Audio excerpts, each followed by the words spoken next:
बिस्मिल्लाहिर्रहमानिर्रहीम। मैं बहुत बदसूरत थी। मेरी तरफ कोई देखता तो फौरन मुंह फेर लेता। लेकिन फिर एक दिन अचानक एक हसीन औरत अपने हसीन भाई के लिए मेरा रिश्ता लेकर आई। वो बहुत अमीर भी थी। मैंने खुशी खुशी शादी कर ली, लेकिन शादी की पहली रात लड़के की जगह उसकी बहन आकर मेरे बराबर लेट गई। मेरे पूछने पर बोली, हमारे घर रिवाज है, जब तक लड़की की पहली औलाद नहीं होती वो नंद के साथ रहती है। मैं बड़ी परेशान हुई कि ये कैसे मुमकिन है, जब शौहर पास ही नहीं आएगा तो औलाद कैसे। लेकिन एक महीने बाद ही मेरी तबीयत खराब हो गई और मेरी नंद खुशी से मुझे डॉक्टर के पास ले गई। जब डॉक्टर की बात सुनते मेरे पैरों तले से जमीन निकल गई कि मैं तो हामिला। मेरा नाम नूर है, कहने को नूर, पर लोग मुझे मनहूस कहते थे, क्योंकि मेरे पैदा होते ही मेरे माँ बाप दोनों का इंतकाल हो गया था। लोगों ने कहा आते ही माँ बाप को खा गई। दादी बेचारी बहुत मोहब्बत करती थी। इसी मोहब्बत से मजबूर होकर मुझे गोद लिया। उस वक्त जब सबने ही मुझे धुतकार दिया था, मेरी दादी जो पहले ही गरीब थी, बच्चों को कुरान की तालीम देकर जो हदिया मिलता था उससे अपना खर्चा उठाती थी, अपनी दवाइयां लाती थी, फिर वो मेरी परवरिश पर खर्च कर दिया। अल्लाह जन्नत नसीब करे। मेरी दादी बहुत नेक सूरत खातून थी, पर उनको किसी बच्चे से सिला ना मिला था। अब्बा का तो इंतकाल हो चुका था। बाकी सब भी एक वक्त ना पूछते थे, जबकि मेरी दादी तो बाकी बुढ़ों की तरह चिक चिक करने वाली भी ना थी। जब मैं इस बात पर अफसोस करती और फुफ्फो और ताया जान को बुरा भला कहती, तो मेरी दादी मुझे रोक देती और कहती कि उनका कोई कसूर नहीं, सब मेरी अपनी गलतियों का नतीजा है। मैं उनकी बात पर चौंक जाती कि भला दादी ने ऐसा कौन सा गुनाह कर दिया जो सब उनके साथ इतना बुरा करते हैं। लेकिन जब मैं दादी से उनका कसूर पूछती तो वो सिर्फ रोती।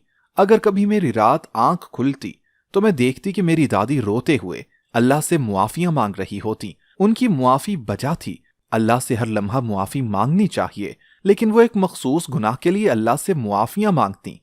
उनकी बूढ़ी आंखें हर वक्त बरसती रहती और उनके हाथ दुआ में उठे लरजते रहते, जबकि मैं अपनी दादी के उस गुनाह से लाइल थी। अलबत्ता मुझे अपनी बाकी रिश्तेदारों से शदीद तरीन नफरत थी, जो बहुत बुरे थे, जिन्होंने मेरी मासूम जात को निशाना बनाया था और मुझे मनहूस कहा था। खैर से वक्त गुजरता रहा और एक दिन मेरी दादी की तबीयत बिगड़ गई। मैं बहुत परेशान थी। मैंने मजबूरन ताया को फोन मिलाया तो ताई ने उठाया। दादी की तबीयत सुनते ही बेजारगी से बोली कि ठीक है, आ रहे हैं, पर आए नहीं। मैंने बाकी सबको भी फोन मिलाया, पर किसी ने उठाया नहीं। मैं बहुत रो रही थी जब मेरी दादी ने मुझे अपने पास बिठाया और रोते हुए अपना गुनाह मुझे बता दिया। और दादी के मुंह से इतना बड़ा और घटिया राज जानकर मुझे यकीन ही ना आया। मैं बेयकीनी से अपनी दादी को रोते हुए देखने लगी, क्योंकि वो जो बता रही थी वो किसी की भी रूह लर्जा सकता था। मुझे अचानक अपनी दादी से घिन महसूस हुई, लेकिन वो मेरी दादी थी। उनको हौसला दिया। जब उनकी तबीयत खराब होने लगी तो कमरे से बाहर निकले, वापस ताया चचा को फोन मिलाने लगी। पर जैसे ही फोन मिलाया और उन्हें दादी की कैफियत बताते अंदर गई, अंदर का मंजर देखकर मेरी चीख निकल गई, क्योंकि मेरी दादी का इंतकाल हो चुका था। दादी के जनाजे पर सब झूठे आंसू बहा रहे थे, सिवाय उनके शागिर्दों के।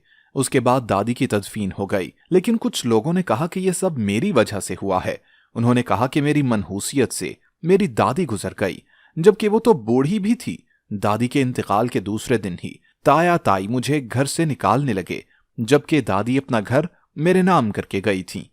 लेकिन मैं किसी को जानती तक न थी, इसलिए उन्होंने मुझसे मेरा घर छीन लिया। मैं बहुत रोई और ताया से कहा कि मुझे साथ रख लें, पर ताया ने मेरी एक ना सुनी और ताई के साथ बोले कि तुम मनहूस है, हम तुझे नहीं रखेंगे, और घर से निकाल दिया। मैं बाकी सब के पास भी गई, पर किसी ने मुझे ना रखा। मैं उस वक्त सिर्फ 15 साल की एक छोटी सी लड़की थी। दरअसल सबकी नफरत की वजह मेरा काला रंग भी था, लेकिन अब की बार मेरा वही काला रंग मेरी हिफाजत बना था कि एक बार कोई देखने के बाद पलट कर भी ना देखता। मैं सड़क किनारे बैठी रो रही थी। मेरे पास कोई आसरा, कोई ठिकाना ही न था जहां मैं जाती। जब एक औरत मेरे पास आई, वो औरत बड़ी सी गाड़ी में थी और बहुत खूबसूरत भी थी। मैं पल भर को उससे डर गई, क्योंकि दादी ने ऐसे बहुत से किस्से सुना रखे थे जिसमें लड़की को बेच दिया जाता है। लेकिन मेरे पास कोई दूसरा रास्ता भी ना था, क्योंकि मैं रोड पर बिना वाली वारस के पड़ी थी। वो औरत मुझे साथ चलने का कह रही थी, मैं अल्लाह का नाम लेकर उसके साथ चली गई। सख्त रोते हुए मुस्तकिल अल्लाह से मदद मांग रही थी। कुछ देर के बाद गाड़ी एक यतीम खाने के बाहर आकर रुकी, जिसे देखते ही मेरे दिल को कुछ आराम आया। वो यतीम खाना उस औरत का ही था और उस मेहरबान औरत ने ही सिर्फ मुझे अपने यतीम खाने में जगह दी, बल्कि मेरी तालीम भी शुरू करवाई। यतीम खाने में भी कोई मुझसे दोस्ती न करता, क्योंकि मैं काली थी, लेकिन फिर भी मेरी एक दोस्त बन गई। जब मैं 17 साल की हुई तो मैंने एक बंगले में मुलाजमत शुरू कर दी और फिर वहां से जो तनख्वाह मिलती उसे जमा करती। मैं साथ साथ पॉलर का काम भी सीख रही थी।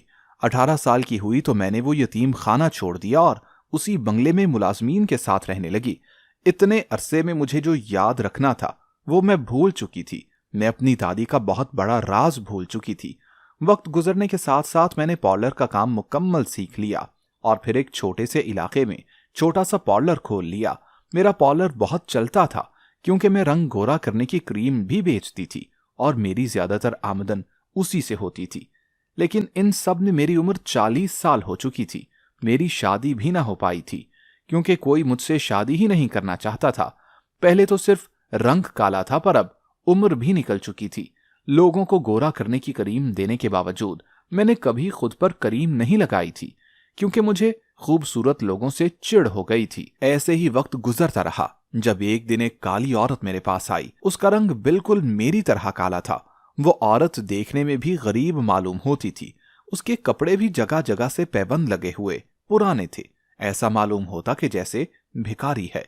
जब उसने मेरे सामने 10-10 के बहुत सारे नोट रखे और बोली, मुझे गोरा होने की क्रीम दे दो, मुझे उस पर बहुत हंसी आई कि भला अब ये भिखारन भी अमीर और खूबसूरत होना चाहती है। मेरे हंसने पर वो परेशान हो गई, लेकिन फिर मैंने उससे पैसे न लिए और फ्री में उसे एक क्रीम का डब्बा थमा दिया। वो क्रीम लेकर बहुत खुश हो गई थी और मुझे भर भर के दुआएं देने लगी और फिर क्रीम लेकर चली गई। अगले दिन वो औरत वापस आई और इस बार आकर मेरे सामने अपने मैले बदबूदार बाल खोल कर बैठ गई और बोली कि इसकी कटिंग कर दो। उसकी बात सुनते ही मैं भड़क उठी। मैंने उस पर बड़ा गुस्सा किया कि एक क्रीम क्या मुफ्त दे दी, तुम सर पर ही चढ़ गई हो, और फिर उस औरत को धक्के मारकर अपने पार्लर से बाहर निकाल दिया। वो औरत रोती हुई मुझे कोसने देने लगी। बोली कि तू बदबख्त है, तूने अपनी खुशकिस्मती को लात मार दी है। बोली, ये तो तेरा इम्तिहान था जिसमें तू फेल हो चुकी है, अब जो होगा उसकी जिम्मेदार तो खुद होगी। एक पल को मैंने उसकी बद्दुआओं पर डरने का नाटक किया, फिर हंसने लगी कि भला इस भिखारन की बद्दुआ मुझे क्यों लगेगी। जब वो रोते हुए बोली कि कल ही तेरी शादी होगी, मगर तू अपना शौहर कभी ना देख सकेगी, जब तू उसके बच्चे की मां भी बन जाएगी। उसकी बातों पर मैं हंस पड़ी कि भला ये कैसी बेतुकी बद्दुआ है कि मैं अपने शौहर को देखे बिना ही मां बन जाऊंगी। मैं हंस पड़ी और हंसकर आमीन कहा। जब अब तक किसी ने मेरा रंग रूप देखकर मुझसे शादी नहीं की थी, तो अब कोई क्यों मुझ 40 साल औरत से शादी करेगा। अभी उन सबको गुजरे रात ही हुई थी जब मेरे घर का दरवाजा बजा। मैंने दरवाजा खोला तो सामने एक बड़ी नफीस सी खातून घर के दरवाजे पर खड़ी थी। बड़ी ही कोई चमचमाती गाड़ी उनके पीछे थी। मैं उस गाड़ी को देखकर उनसे मरूब हो गई कि मेरे पार्लर में इतनी अमीर औरत आई है। पल भर में ही मैंने सारे ताने बाने बुन लिए कि अगर उस औरत को मेरा काम पसंद आ गया तो यकीनन वो अपने चाहने वालों को भी लाएगी और फिर मेरा पार्लर चल पड़ेगा। मैंने उसकी खुशामद की और उसे अंदर बुला लिया। उसे अंदर बुलाते मैं ये भूल गई कि इतनी रात गए वो मेरे पास आई क्यों है। वो औरत मुझे अजीब सी नजरों से देखती अंदर आई। मैं झट से उसके लिए चाय बना लाई और कहा, क्या करवाना है बीबी। मेरी बात पर वो औरत अजीब सी नजरों से मेरे पार्लर को देखने लगी। फिर मुझसे बोली, कितना कमा लेती हो इस पार्लर से। मुझे उसकी बात पर बड़ा गुस्सा आया, पर मैं जब्त कर गई क्योंकि वो अमीर औरत थी। मैंने कहा कि बीबी, मैं जितना भी कमाती हूं गुजर बसर अच्छे से हो जाता है। आप बताएं कि आपको क्या करवाना है। मेरे पार्लर में मयारी काम होता है। मेरी बात सुनते ही वो औरत हंसी। उसकी हंसी बहुत पुरस्कार और बहुत अजीब थी। जब वो मुझसे बोली कि मेरी बात बहुत गौर से सुनो, तुम इस पार्लर से जितना भी कमाती हो पर उतना नहीं कमाती कि तुम्हारी जिंदगी बहुत आलीशान हो जाए। तुम इस छोटे से घर में रहती हो, तुम्हारा पार्लर भी बहुत छोटा सा है, न तुम्हारा नाम है न पहचान, लेकिन मेरे पास तुम्हारे गुड लक की चाबी है। अगर तुम मेरी बात पर अमल करो तो तुम्हारा ये पार्लर बहुत बड़ा हो जाएगा, तुम्हारी पहचान बनेगी और तुम आलीशान घर में रहोगी और सब मिलेगा तुम्हें। मुझे पहले उस पर गुस्सा आया था, पर अब मैं कश्मकश में घिरी थी कि वाकई ये सारी चीजें तो बचपन से मेरी हसरत रही थीं। इन सब को हासिल करने में मजीद 10 साल और लग जाते, या शायद तब भी नहीं मिलता और उम्र भी न बचती। मैंने कुछ देर सोचने के बाद ये फैसला किया कि मैं ये सब हासिल करूंगी और उस औरत से पूछा कि मुझे आखिर करना क्या होगा। तो वो मुस्कुराई और बोली, मेरे भाई से शादी। उसकी बात सुनते ही मैं दंग रह गई कि वो इतनी अमीर औरत अपने भाई से मेरी शादी आखिर क्यों करवाना चाहती है। यकीनन उसके भाई में कोई खोट होगा।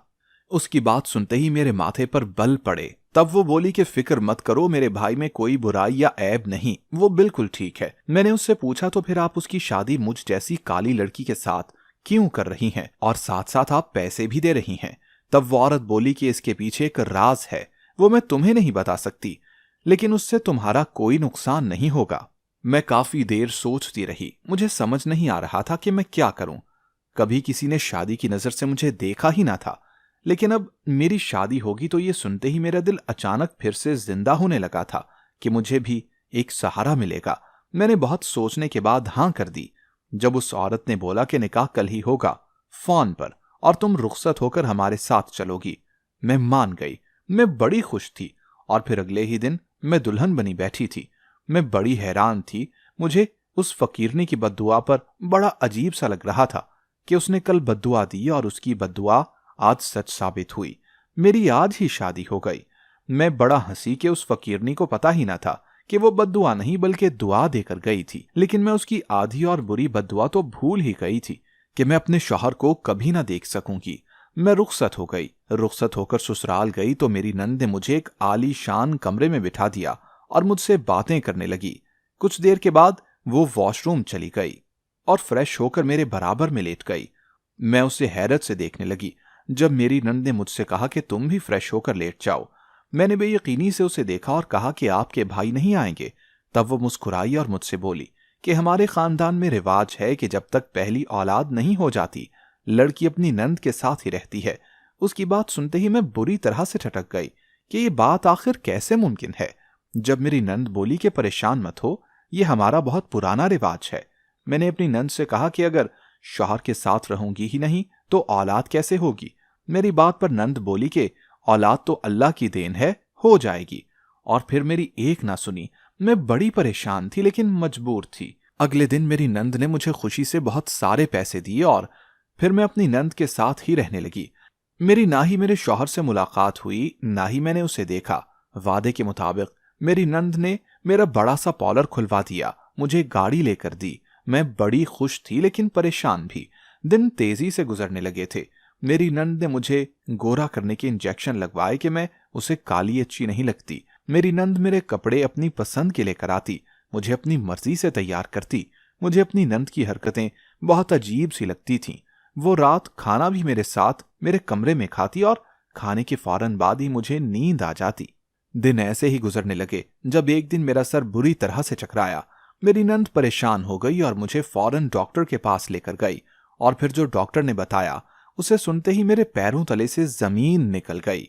डॉक्टर ने बताया कि मैं हामिला हूं, पर ऐसा कैसे मुमकिन था, क्योंकि मेरे पास तो मेरा शौहर आया तक नहीं था, सिर्फ नंद। तो क्या वो बच्चा मेरी नंद का?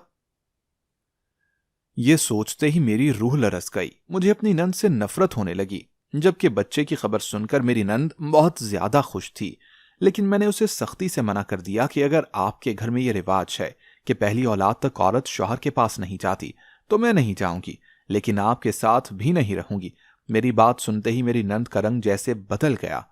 मैंने साफ कह दिया कि अगर आपने मेरे साथ जबरदस्ती की तो मैं अपने बच्चे को भी मार दूंगी। मेरी बात सुनते ही मेरी नंद डर गई। वो बोली कि ठीक है, तुम अलग कमरे में सो जाना। दिन एक बार फिर तेजी से गुजरने लगे।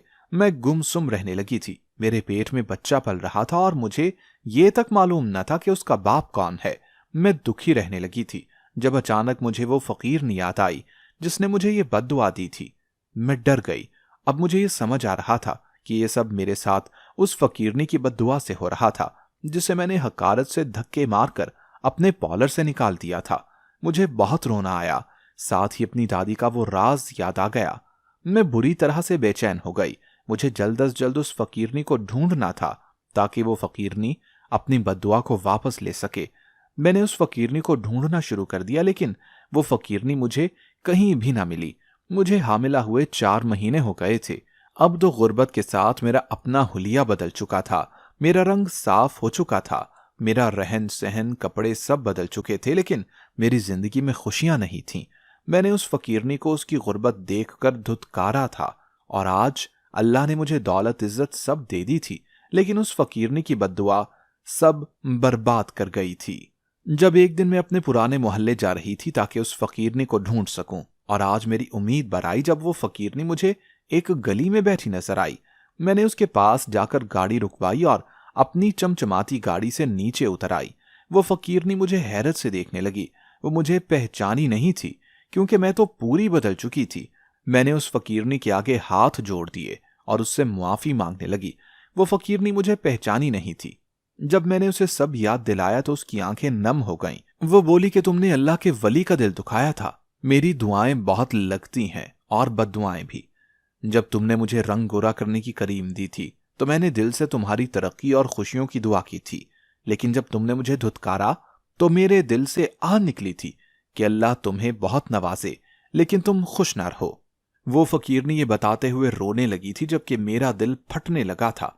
मैं उस फकीरनी को अपने पार्लर में लेकर आई, उसे खाना खिलाया, उसके बाल काटे, अच्छे से बनाए, उसको कपड़े दिए और अपने पार्लर में उसके मांगने पर सफाई की नौकरी भी दे दी, जिसे उसने अपनी बद्दुआ वापस लेते हुए मुझे वापस दुआ दी और बोली कि अल्लाह तुम्हें दुनिया जहान की खुशियां दे, तुम्हारे शौहर को तुम्हारी मोहब्बत में जेर रखे। मेरा दिल अब कदरे मुतमईन था। वक्त फिर तेजी से गुजरने लगा। मेरी नंद अब मेरे पास कम आती थी। मैं सिर्फ बच्चा होने का इंतजार कर रही थी। जब रात मैं गहरी नींद में थी, किसी ने मेरे पेट पर हाथ रखा। मैं उस वक्त गहरी नींद में न थी। मैंने फौरन अपनी आंखें खोली तो ये देखकर मेरी जान निकल गई, क्योंकि वो मेरी नंद। वो रो रो कर बेहाल हो चुकी थी। आज जो हकीकत मुझ पर वाज़े हुई थी वो मेरे दिल के कई टुकड़े कर गई थी। मुझे खुद से नफरत होने लगी थी कि मैंने पैसों की लालच में क्यों अपनी नंद को शादी की हामी भरी। मेरी नंद मुझे चुप करवाते हुए समझाने लगी, पर मैंने उसे चीख कर रोक दिया। मुझे वो वक्त याद आया जब मेरी दादी ने वो राज मुझे बताया था। मेरी दादी ने उस दिन मुझे रोते हुए बताया था कि उन्होंने अपनी सास के साथ कभी अच्छा सलूक न किया। वो अपनी सास से कभी सीधे मुंह बात ही ना करती थीं। उनके इकलौते बेटे को उनसे छीन लिया था कि उनकी रोटी भी मेरी दादी को बोझ लगने लगी थी। और फिर उसका मकाफाते अमल उनके साथ ये हुआ कि उनके सारे बच्चे बीवियों के गुलाम निकले और बहुएं भी बिल्कुल वैसी ही निकलीं। एक वक्त की रोटी ना देती, और फिर जिन लोगों से मुझे पहले ही नफरत थी उनसे मजीद हो गई जब उन्होंने मेरा हक छीन लिया। मैं अमीर होना चाहती थी, बहुत अमीर, कि जिन्होंने मेरा हक छीना मैं उन्हें दिखा सकूं कि मैं कितनी ऊपर पहुंच गई हूं। शायद इसीलिए मैंने ये कदम उठाया था, लेकिन आज सब बर्बाद हो गया था। रात मेरे कमरे में जिसने मेरे पेट पर हाथ रखा था वो मेरी नंद नहीं बल्कि मेरा शौहर था, जो रात की स्याही में 5 महीने के बाद मेरे पास आया था। लेकिन उसे देखते ही मेरे पैरों तले से जमीन निकल गई थी, क्योंकि मैं उसे सालों बाद भी पहचान गई थी। वो कोई और नहीं बल्कि मेरी ताई का बड़ा बेटा था। इतना बड़ा फरेब हुआ था मेरे साथ जब मेरी नंद ने सारी हकीकत मुझे बताई और ये बताया कि मुझे घर से निकालने के बाद ताया ने मेरा वो घर बेच दिया था और उन पैसों से कारोबार का आगाज किया था। और फिर वो कारोबार अरूज पकड़ता गया और ताया अमीर हो गए। ताया का बेटा और छोटी बेटी अय्याशी से जिंदगी गुजारने लगे। जब ताया के बेटे ने अपनी पसंद से शादी कर ली और शादी के 2 माह बाद ही अलग हो गई। अमीरी बढ़ती गई पर सुकून जिंदगी से चला गया। ताया को फालिज का अटैक हो गया और ताई दिल की मरीजा और मुख्तलिफ बीमारियों में मुलव्वस कि वो अल्लाह से आरामदेह मौत की दुआ कर रही थीं, पर वो मौत उन्हें नसीब ही नहीं हो पा रही थी। जब रह रह कर उन्हें अपना वो जुल्म याद आया कि कैसे उन्होंने एक यतीम का हक मारा था, न जाने वो जिंदा होगी भी या नहीं, या कहीं किसी गलत हाथों में लगी होगी। वो दोनों मुआफी के लिए तड़प रहे थे, जबकि उनका बेटा दूसरे मुल्क शिफ्ट हो चुका था। वो बार बार मेरा जिक्र करती, अल्लाह से मुआफी मांगती कि यतीम का माल खाया और सास को उसके बेटे से अलग कर दिया। फिर वो हर बार अपनी बेटी से कहती कि ये सब उसका है, उसे ढूंढो, ये सब उसके नाम कर दो और हमें बस मुआफी दिलवा दो। और फिर इस तकलीफ के साथ ताया ताई दुनिया से रुखसत हो गए। जो मेरी दादी ने अपनी सास के साथ करके भुगता वही मेरी ताई ने मेरी दादी के साथ करके भुगता। मेरी नंद ने मेरी तलाश भी करवाई पर मैं न मिली। उसने मुझे तस्वीर में देख रखा था। एक बार वो अपनी मुलाजिमा के घर उसकी तबीयत मालूम करने के लिए आई थी। तब मुझे देखा और देखते ही पहचान गई और फिर बिना वक्त जाया किए निकाह की पेशकश की। उसके भाई की बीवी बांझ थी। उसका भाई औलाद के लिए 2 शादियां कर चुका था, लेकिन शायद माँ बाप का दिल दुखाने की वजह थी कि उसको औलाद नहीं हो रही थी। फिर मेरी नंद ने उसे मेरा बताया। उसे मेरे रंग और रूप पर एतराज था, तो मेरी नंद ने कहा कि वो तब्दील हो जाएगा। मेरे शौहर को डर था कि मैं पहचान ना लूं, इसीलिए औलाद होने तक की शर्त रखी कि मैं अपने शौहर को नहीं देख सकती, कि जब औलाद हो जाएगी तो मैं मजबूर हो जाऊंगी उसके साथ रहने के लिए। इसीलिए मेरे सोने के बाद मेरी नंद कमरे से चली जाती और शौहर आ जाता। लेकिन अब भांडा फूट गया था। मैं बहुत रोई। मैंने अल्लाह से कितने शिकवे किए, कितनी नाशुक्री की, जबकि वो तो मेरे साथ जुल्म करने वालों से हिसाब ले चुका था। मैंने अल्लाह से बहुत मुआफी मांगी, अपने ताया ताई को भी मुआफ कर दिया। इस बात को 1 साल गुजर चुका है। मेरा एक बेटा है जो बहुत खूबसूरत है। उसका रंग भी अपने बाप की तरह गोरा है। प्यारे लोगों, यतीम का हक मारने वाले से अल्लाह सख्त नाराज होता है और शरीयत में उसका बुरा अजाब भी है। इसीलिए अल्लाह से डरें। दोस्तों, अगर आपको हमारी आज की कहानी पसंद आई हो तो लाइक करना और कमेंट करना हरगिज ना भूलिएगा। और अगर आप मुस्तकबिल में भी ऐसी कहानियां सुनना चाहते हैं तो हमारे चैनल को सब्सक्राइब करते हुए घंटी का बटन जरूर दबाइएगा। अल्लाह हाफिज।